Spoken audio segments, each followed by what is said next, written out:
occasion, je pardonne le président qui a massacré mon nom. Alors, je suis chef de division à la douane de la République démocratique du Congo. Je suis doctorant en gouvernance publique et management des entreprises à l'université Fort-Metz, Fort-Métique à Rome. Je suis également votre humble serviteur, secrétaire général de l'AIDEF antenne de la RDC. Alors, de prime abord, je tiens à remercier l'AIDEF pour cette opportunité de pouvoir partager des petites connaissances avec cette thématique de la politique douanière.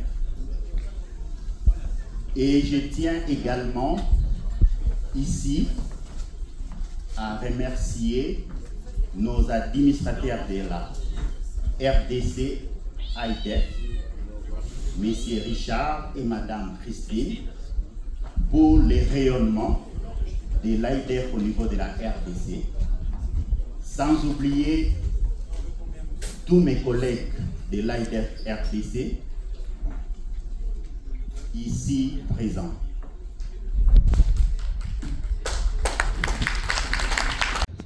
Alors, on m'a accordé juste 30 minutes pour exposer, et je tiens à préciser que c'est un cours que nous donnons à l'université pendant 45 heures. Comprenez que je fournirai beaucoup d'efforts pour pouvoir rester dans la limite ou dans l'intervalle de ce timing proposé, ce qui ne sera pas chose facile. Et ici, je ne vais pas parler de la politique douanière au niveau de la RDC. Je vais la prendre de manière générale. Peut-être prochainement, quand on aura plus de temps, nous allons aussi, comme ont fait nos collègues de la République sœur du Congo-Brazzaville, de parler aussi de leur douane. Nous aussi prochainement, nous pourrons aussi vous parler de la politique douanière en RDC. Mais aujourd'hui, nous allons l'aborder sur le plan général. Pour ce faire,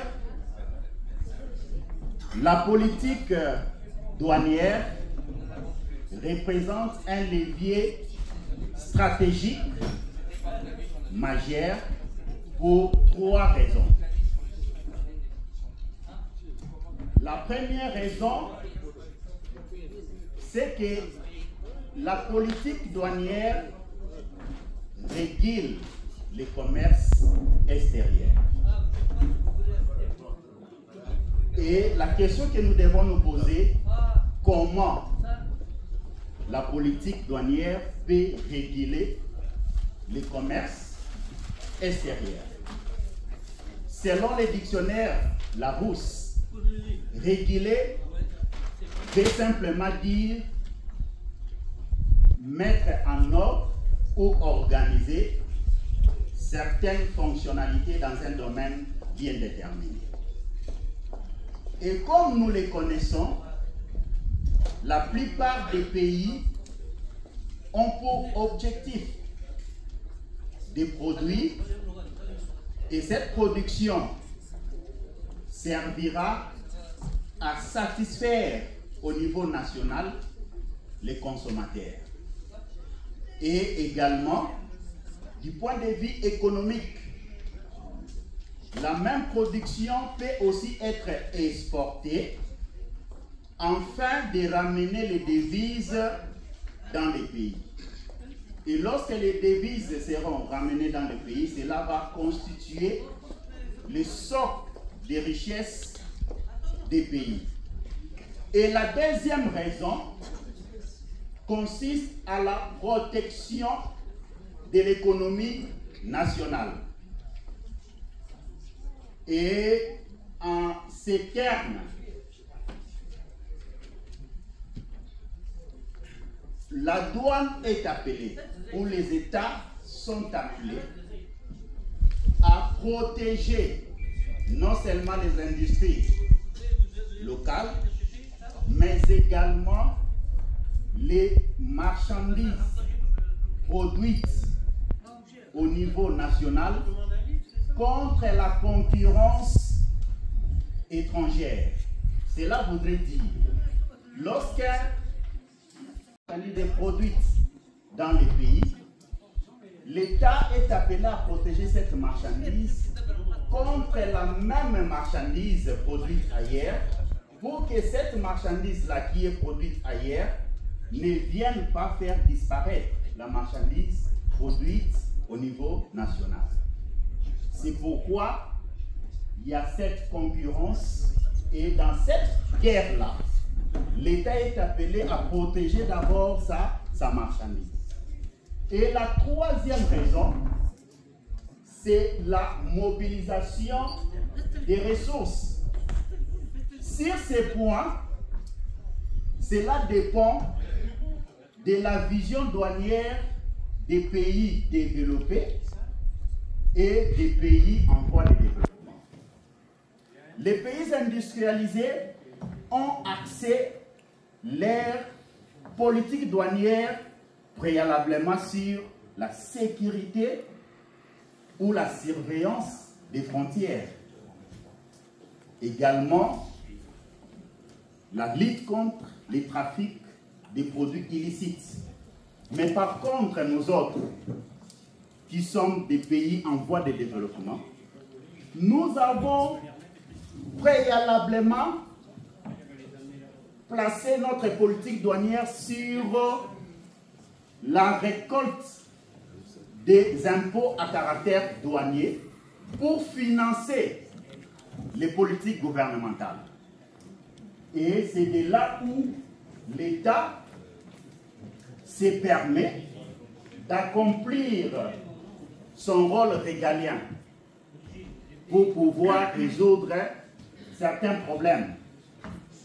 Et cela nous amène directement à comprendre que la politique douanière s'articule autour des règles, pratiques et accords internationaux visant à encadrer les flux des marchandises. Mais lorsqu'on parle des règles, au niveau international, nous avons 4 organisations inhérentes qui mettent en place les règles en matière du commerce international et en matière des douanes. Parmi ces organisations, en première position, nous avons l'Organisation mondiale du commerce, OMC, en cycle, qui était avant les General Agreement on Tariff and Trade, GATT. Et l'OMC a été créé le 1er janvier 1995, qui contient 166 membres. Et la deuxième organisation internationale est l'Organisation mondiale des douanes, l'OMD en cycle, qui était créé comme Conseil de coopération douanière en 1952, qui aujourd'hui contient 186 membres. Et en troisième position, toujours en matière de règles, nous avons l'Organisation des Nations Unies, l'ONU en cycle, qui a été créée en 1945. Et en dernière position, nous avons la Commission économique européenne, qui a été créée en 1957 et qui contient 27 membres. Donc les 4 organisations mettent en place des décisions ou des règles ou des lois inhérentes en matière de commerce international et des douanes. Et cela nous amène à des pratiques au niveau international. Et ces pratiques doivent se faire en conformité avec ces règles. Et en dernier lieu, nous avons des accords au niveau international qui sont mis en place pour encadrer le flux des marchandises. Et au niveau de ces accords, les pays s'entendent pour mettre en place certaines réglementations en matière de commerce international. Et dans ces cadres-là, chaque partie est appelée à sortir bénéficiaire. Nous allons mettre en exergue certains concepts de la politique douanière. Mais avant tout d'abord, nous devons rappeler la petite historique de la politique douanière. Selon l'historiographie de la politique douanière, celle-ci était présente lors de l'existence des premiers États. Et lorsqu'on parle des premiers États, nous avons d'abord la Mésopotamie, qui prend la Turquie, une partie de la Syrie, ainsi qu'une partie de l'Iran. Et aussi les Mesques, qui aujourd'hui est appelée l'Égypte. Alors, dès la plus haute antiquité, nous avons assisté à des échanges de marchandises. Raison pour laquelle le professeur Dr Hironori Asakura, dans son ouvrage L'histoire de la douane et des tarifs douaniers, a insisté sur le fait que l'histoire de la douane se confond avec celle du commerce international. Et cet ouvrage était paru en 2006. Et les droits douaniers étaient perçus pour l'alimentation des caisses publiques ou du trésor public, voire même pour l'alimentation des besoins des rois à l'époque. Et arrivé à un moment donné, les droits douaniers qui étaient perçus par le fisc étaient estimés à 1/40 de la valeur de la marchandise. Parce qu'en ce moment-là, les choses n'étaient pas très bien réglementées. Et vers le haut du Moyen-Âge, c'est-à-dire vers 475 et 1000, nous avons assisté aux interdictions des exportations. Et là, il fallait attendre l'arrivée de celui qu'on appelle Jean-Baptiste Colbert, qui est considéré comme le père de la douane moderne. Inspiré de la théorie mercantiliste, c'est lui qui est venu encourager la production nationale et les exportations des marchandises. Et il fallait attendre, comme nous le savons tous, la forme de la douane actuelle a été formalisée par la France.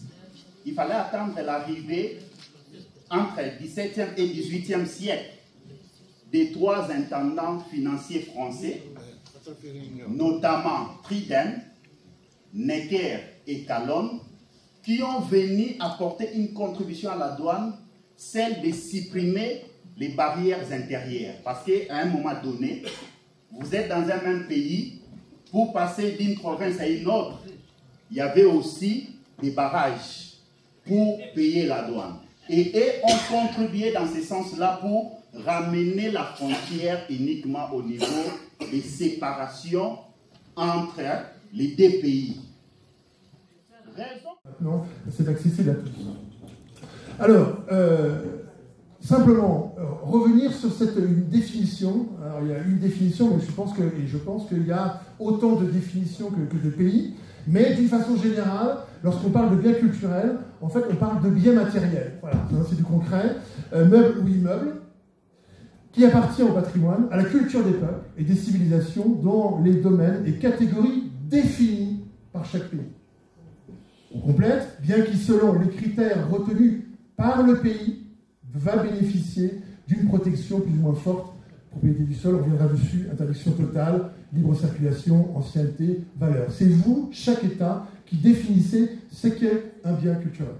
Et enfin, on peut se référer à une règle internationale qui fait foi et qui est très bien faite parce qu'elle vous intéresse. On a l'impression, et ça on le verra un peu plus tard, qu'elle a été écrite par un douanier. Bon, j'en dis pas plus. Et c'est biens qui, à titre religieux ou profane, sont désignés par chaque État comme étant d'importance pour l'archéologie, la préhistoire, l'histoire, la littérature, l'art ou la science. Alors maintenant, puisqu'il s'agit de trafic illicite des biens culturels, l'idée c'est aussi de se dire qu'est-ce qu'un trafic illicite des biens culturels. Et là, on peut trouver ça et là des définitions, et ensemble des pratiques illégales, pillage, vol, recel, blanchiment, exportation, importation, qui portent atteinte à des biens matériels protégés. Donc ça veut dire qu'il y a des gens qui ont déclaré que tel ou tel bien culturel était intéressant à protéger en rapport avec la culture, le patrimoine des civilisations passées et existantes. Et puis, alors quand je vous disais justement, peut-être que cette définition a été écrite par un douanier, parce que vous avez toute la définition de la police des marchandises, c'est-à-dire les douanes, l'importation, l'exportation et le transfert de propriétés illicites de biens culturels, c'est-à-dire d'objets présentant, etc., etc. Alors, vous voyez, c'est quand même très intéressant, et c'est vrai qu'il n'y a pas une semaine, il n'y a pas un mois, il n'y a pas une journée sans qu'on parle véritablement de biens culturels, d'atteinte au patrimoine, et on va voir ensemble que le patrimoine est de plus en plus visé par des prédateurs qui vont se servir justement pour commettre toutes sortes de malfaçons, mais aussi de destruction. De même, ce qui est intéressant, c'est que vous voyez, ça couvre une œuvre assez pléthorique. Puisque lorsqu'on parle de biens culturels, vous voyez, c'est sur des œuvres d'art, des œuvres ethnographiques, des voitures de collection, des tableaux botaniques, spécimens zoologiques. Alors c'est vrai que chez nous, en France, on a plutôt un critère d'ancienneté de 100 ans, et puis aussi parfois un degré de valeur, qui parfois se réduit à 0. Donc c'est ça aussi qu'il va falloir voir dans chacun de vos pays. Alors, moi, comme je vous disais, je n'usurpe pas mon rôle, je ne suis pas douanier, mais c'est vrai que et c'est vrai que je le dis parce que ce n'est pas naturel qu'un archéologue, qu'un historien de l'art travaille avec les douaniers. Alors je travaille aussi avec le CBC, donc l'Office central de lutte contre le trafic des biens culturels, donc, qui est un organe bicéphale, douanier et gendarme en France, mais c'est pas quelque chose de naturel. Et c'est vraiment à l'occasion en fait d'une affaire de biens culturels que j'ai d'abord connu effectivement donc le CDC, puis ça malheureusement abouti à un non-lieu de la magistrate, et on a réussi à maintenir les scellés de ces biens culturels grâce à une infraction douanière. Et là, j'ai commencé à vous aimer, en tout cas, j'ai commencé à vous connaître. Et connaître, finalement, quelque chose qui est aussi très important, parce que, et c'est vraiment, maintenant, je compte sur vous, même si, je sais, ce n'est pas une priorité, face aux stupes, je ne sais pas grand-chose, face à toutes sortes d'infractions, je ne sais pas grand-chose, on verra. Par la DGD du 8 août 1995 contient des dispositions qui informent l'esprit des douanes, les opérateurs économiques et les usagers en tenant compte de la situation économique du pays. Les dispositions contenues dans les deux notes interdisent l'écartement des marchandises d'une même valeur et prévoient des sanctions recommandées conformes aux dispositions au code de la matière. Ça veut dire quoi, mesdames et messieurs? C'est-à-dire, en 1995, il y a eu la dévaluation du franc CFA. Et le gouvernement de mon pays, le Congo-Brazzaville, avait instruit la direction des douanes